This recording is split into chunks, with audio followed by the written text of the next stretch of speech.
Every monster has an origin, and Garavito's is no exception. He was born in 1957 in a small town in Colombia, into a home marked by poverty, abuse, and neglect. From a very young age, Luis was a victim of an abusive father and a life of deprivation. Adding to this was the horror of sexual abuse he suffered during his childhood, something that permanently scarred his mind.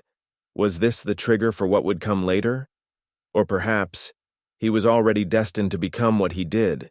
During the 1990s, Colombia was plunged into political war and social chaos. Amid the turmoil, children began disappearing at an alarming rate.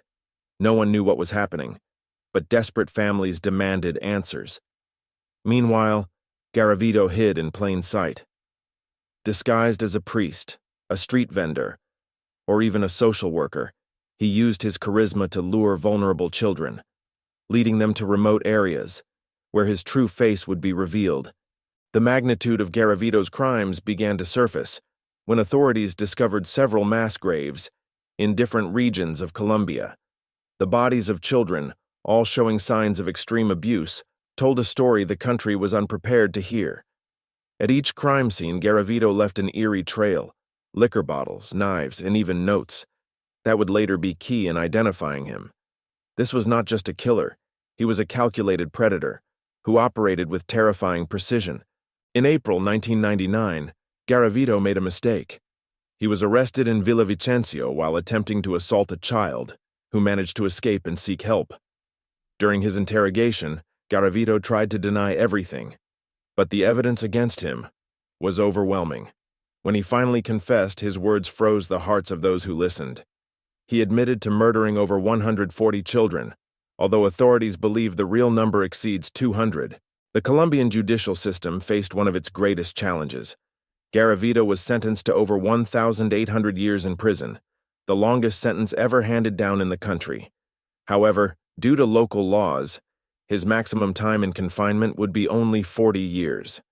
This sparked a wave of outrage across Colombia, especially because Garavito could be released even earlier for good behavior.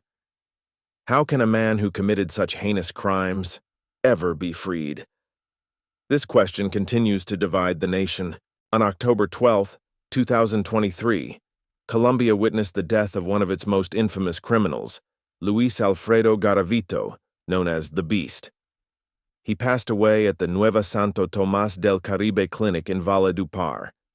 His death was confirmed to be the result of a cardiac arrest caused by complications from chronic lymphocytic leukemia and ocular cancer, which had already claimed his left eye.